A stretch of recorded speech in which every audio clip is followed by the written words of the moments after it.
Recent టైమ్స్లో నాకు ఏం జరుగుతుందో నాకు తెలియట్లేదు గాయస్. ఒకటి తర్వాత ఒకటి. మొన్నటి వరకు ఆ వైరల్ ఇన్ఫెక్షన్, థ్రోట్ అంతా పాడైపోయింది. ఇప్పుడే కొంచెం అది బెటర్ అవుతుంది అనుకుంటే మళ్ళీ ఇంకొకటి హ్యాండ్కి ఇలా వచ్చిందనమాట. ఇది మీకు కెమెరాలో సరిగ్గా కనిపిస్తుందో లేదో తెలీదు, బట్ 2 months బ్యాక్ ఇది నాకు కాలు కూడా వచ్చింది. అప్పుడు చాలా ఎక్కువైపోయింది. ఇప్పుడు మళ్ళీ అప్పుడు చేసిన మిస్టేక్ కాకుండా ఒక హోమ్ రెమెడీ నా వెల్ విషర్ సజెస్ట్ చేశారనమాట. సో నేను అది చేయబోతున్నాను. ఇప్పుడు మీకు కూడా చూపించేస్తాను. ఆనియన్ కట్ చేసి కొంచెం ఆలివ్ ఆయిల్ వేసి, ఇప్పుడు గోరు వెచ్చగా ఉందనమాట. సో దీన్ని నేను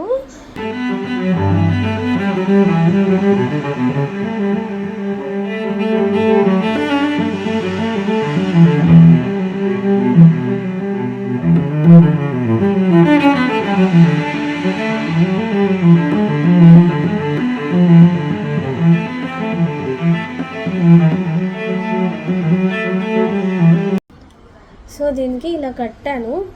సో చూద్దాము ఇది ఎలా తగ్గుతుందో ఏంటో నాకు తెలీదు, but let's wait and see. Morning వరకు అలా ఉంచుకోవాలంట, మార్నింగ్కి తగ్గిపోతుంది అని చెప్పి. గాయస్ గెస్ వాట్, నేను రాత్రి చూపించిన టిప్పు సూపర్గా వర్క్ అవుతుంది. నేను అది చూపించాను కదా, ఆల్మోస్ట్ అనమాట ఆ చుట్టుపక్కల ఉన్నది ఆల్మోస్ట్ తగ్గిపోయింది, మాడిపోయినట్టు అట్లా అయ్యిందనమాట. సో ఈరోజు కూడా చేస్తే కంప్లీట్గా పోతుంది. Thank God.